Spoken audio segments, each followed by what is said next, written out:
আসসালামু আলাইকুম আরহামতুল্লাহ। প্রিয় শিক্ষার্থীরা, আশা করি তোমরা সকলে ভালো রয়েছো। আলহামদুলিল্লাহ যে আমরা সম্পূর্ণ নতুন আরেকটি আলোচনায় হাজির হতে পেরেছি। তোমরা হয়তো বা জানো, ইংরেজিতে শুধুমাত্র টেন্স জানলেই অন্যান্য 90% টপিক অনায়াসে বোঝা যায়। যদি তুমি টেন্স না জানো, তাহলে দেখা যাবে যে ইংরেজিতে যতগুলো টপিক রয়েছে, সেই টপিকগুলো যখন তুমি শিখতে যাবে, প্র্যাকটিস করতে যাবে, তখন তুমি আর সেই টপিকটি ভালোভাবে বুঝবে না। এর জন্য টেন্স শেখাটা বড্ড প্রয়োজন। তার ধারাবাহিকতায় টেন্সের প্রথম ক্লাস, প্রায় আমরা ক্লাস নেব 13টি। তার মধ্যে টেন্সের এই প্রথম ক্লাসে টেন্স সম্পর্কে আমরা শুধু ধারণা নেব। কেন শিখতে হবে, কাকে বলে, কত প্রকার, এই বিস্তারিত তথ্যটুকু আজকের এই ক্লাসের মাধ্যমে তুমি জেনে যাবে। তাহলে আমরা শুরু করি আজকের এই মূল আলোচনাটি।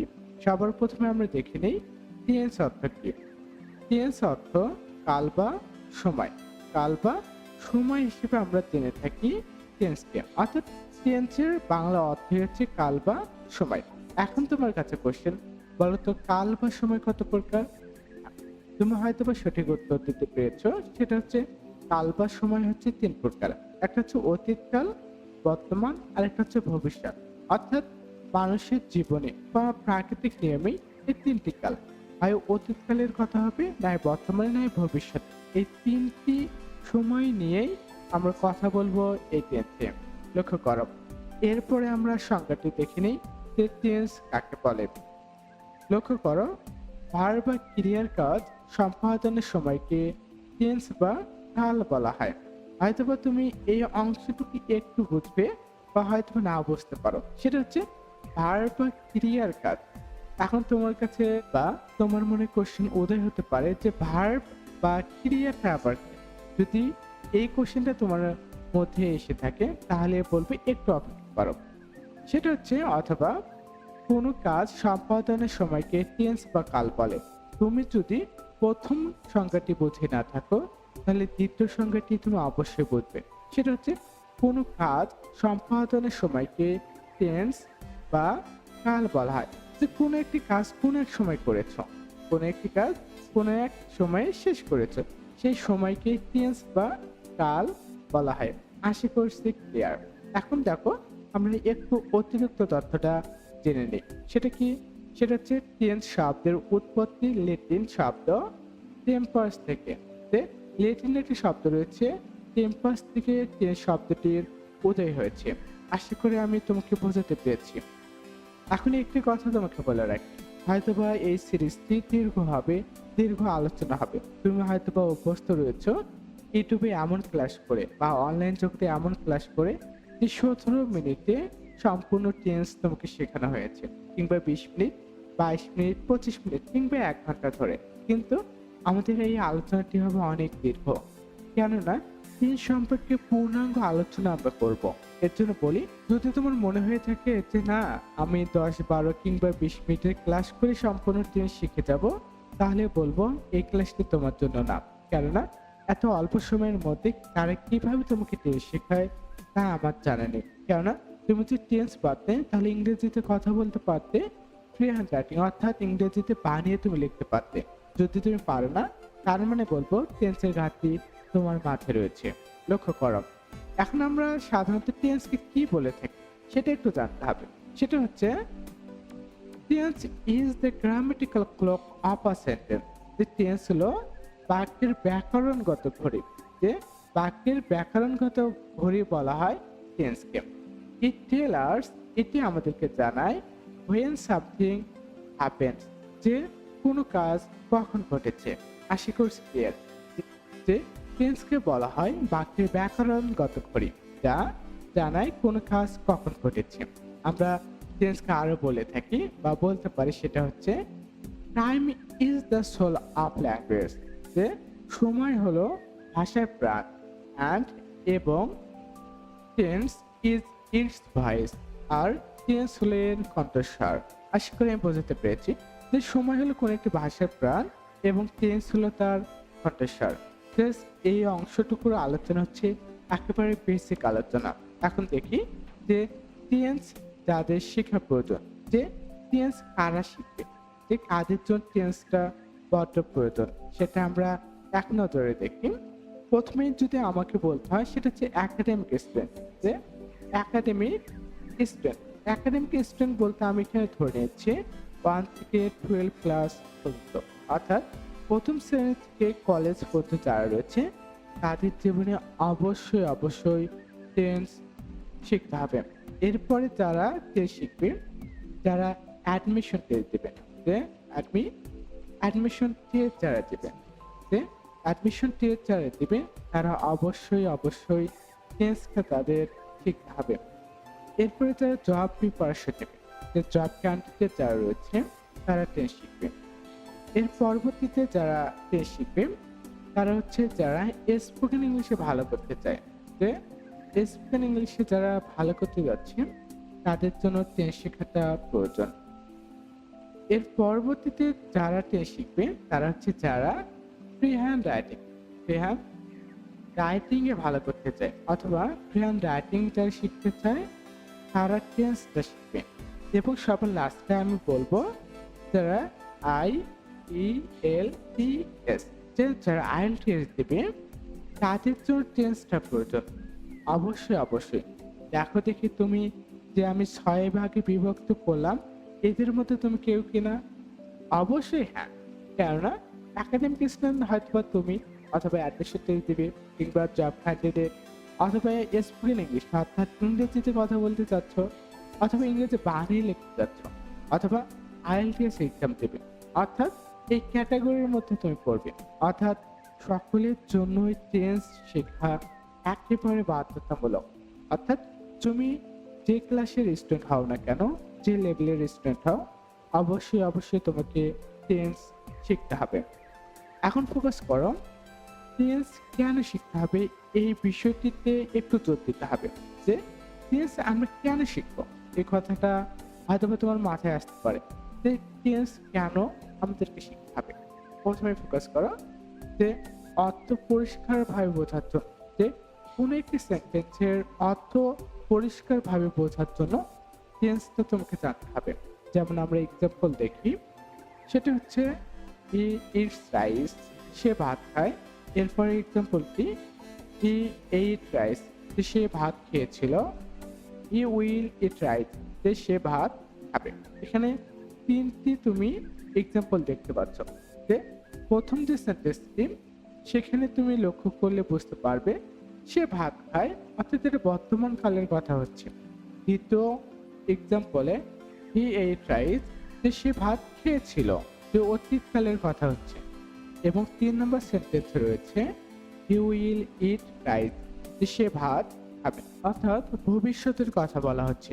তার মানে আমরা যে সেন্টেন্সটি বলি, লিখি কিংবা পড়ি, সেই সেন্টেন্সটি কোন টেন্সে রয়েছে, নাকি অতীতকালের কথা, বর্তমান, নাকি ভবিষ্যৎ নিয়ে আলোচনা করা হচ্ছে, এটা বোঝার জন্য আমাদেরকে টেন্স শিখতে হবে। এরপরে লক্ষ্য করো সঠিকভাবে কথা বলার জন্য, যে আমরা যখন কথা বলতে চাই তখন যেন আমরা সঠিক বাক্যটি বলি, এর জন্য টেন্স শিখতে হবে। যেমন সাধারণত অনেকে বলে থাকে I am go to school, যে I am go to school, but এটা অ্যাবসলিউটলি রং, এবং এটা কখনোই কোনোভাবে সঠিক হতে পারে না। সঠিক বাক্যটি হচ্ছে I am going to school.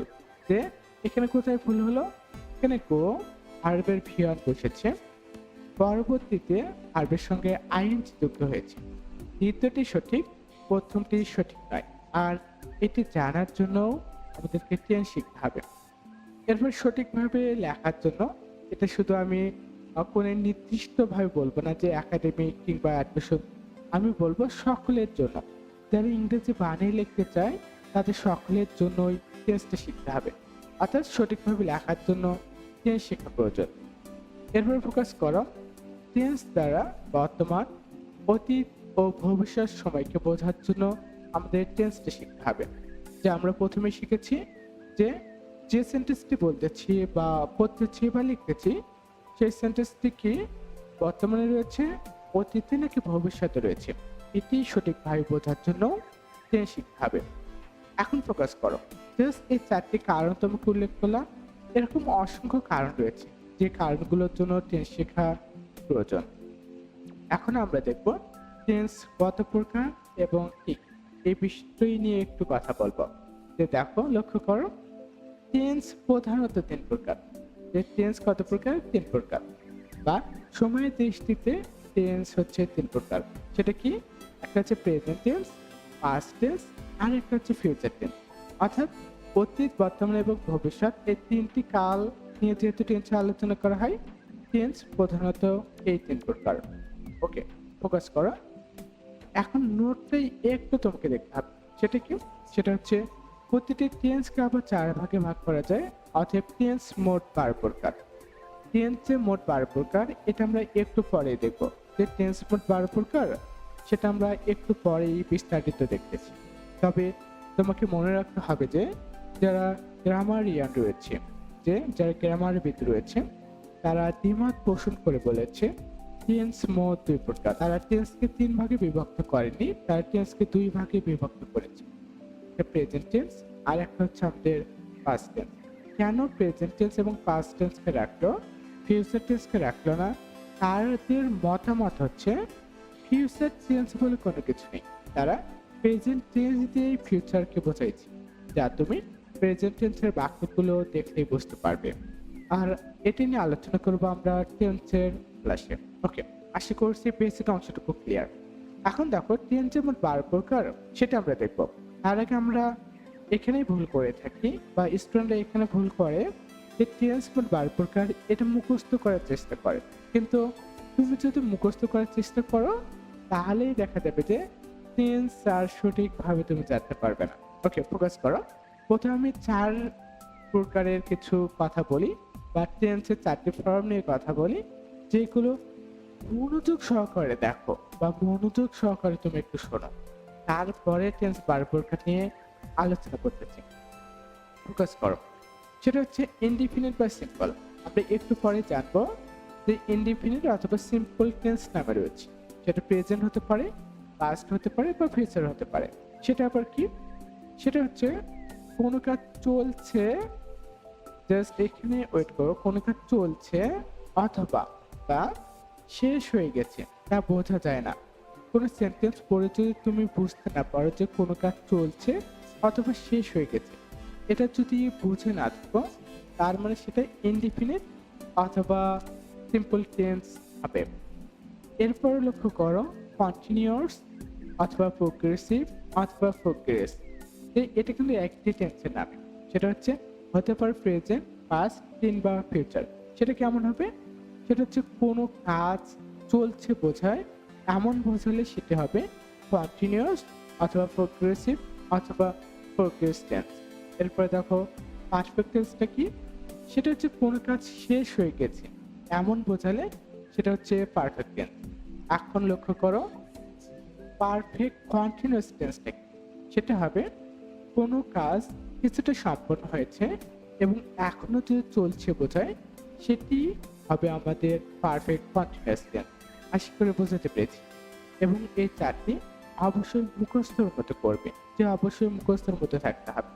যে কোনো কাজ চলছে অথবা শেষ হয়ে গেছে বোঝা না গেলে ইনডিফিনিট টেন্স, কোনো কাজ চলমান রয়েছে বা চলমান ছিল বোঝালে কন্টিনিউয়াস, কোনো কাজ শেষ হয়ে গিয়েছে সেটা পারফেক্ট, এবং কোনো কাজ সম্পূর্ণ হয়েছে কিন্তু এখনো চলছে, অর্থাৎ কোনো কাজ সম্পূর্ণ হয়েছে কিন্তু তার ফল এখনো রয়েছে, সেটা হবে পারফেক্ট কন্টিনিউয়াস টেন্স। আশা করে বোঝাতে পেরেছি। এখন লক্ষ্য করো, টেন্স হচ্ছে আবার মোট 12 প্রকার। সেটা কি কি একটু এক নজরে দেখো। সেটা কি আমি একটি বলে দিই, বাকিগুলো তুমি নিজে বুঝতে পারবে। সেটা হচ্ছে প্রেজেন্ট টেন্স, পাস্ট টেন্স এবং ফিউচার টেন্স। আমরা 3 ভাগে বিভক্ত করলাম। এগুলোই আবার 4 প্রকার করে। কি কি? একটি হচ্ছে প্রেজেন্ট ইনডিফিনিট অথবা present simple tense, present continuous, progressive অথবা প্রোগ্রেস টেন্স। এরপরে লক্ষ্য করো, প্রেজেন্ট পারফেক্ট কন্টিনিউয়াস টেন্স। যেগুলো টেন্স রয়েছে এগুলো শুধু অতীতকাল এবং ভবিষ্যৎ, যেমন পাস্ট ইনডিফিনিট অথবা past simple, past continuous, progressive অথবা progress, past perfect continuous. Just এই টেন্সগুলোই আমরা বিস্তারিত জানবো। এখন খুব বেশি কোশ্চেন করার দরকার নেই, তাহলে এগুলো কাকে বলে, কিভাবে গঠন হয়, কিভাবে শিখবো এগুলো আমরা পরবর্তী ক্লাসেই পেয়ে যাব। লক্ষ্য করো, সেটা হচ্ছে ফিউচার ইনডিফিনিট অথবা future simple tense, future continuous, progressive অথবা progress tense, future perfect, future perfect continuous tense. অর্থাৎ একটি করে টেন্সে আবার 4 ভাগে বিভক্ত করা হয়েছে। এই 3টি টেন্সকে 4 ভাগে বিভক্ত করে মোট আমরা পেয়েছি 12 প্রকার। সো আজকের আলোচনাটুকু এখানে আমি শেষ করব।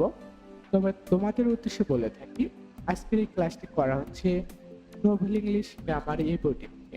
যারা তোমরা বইটি সংগ্রহ করনি, অবশ্যই ডিসক্রিপশন বক্স থেকে হোয়াটসঅ্যাপ নাম্বারে যোগাযোগ করে বইটি নিয়ে বিস্তারিত তথ্য তুমি জেনে নেবে। সো ভালো থাকো, সুস্থ থাকো, নোবেল ইংলিশ একাডেমির সঙ্গে থাকো।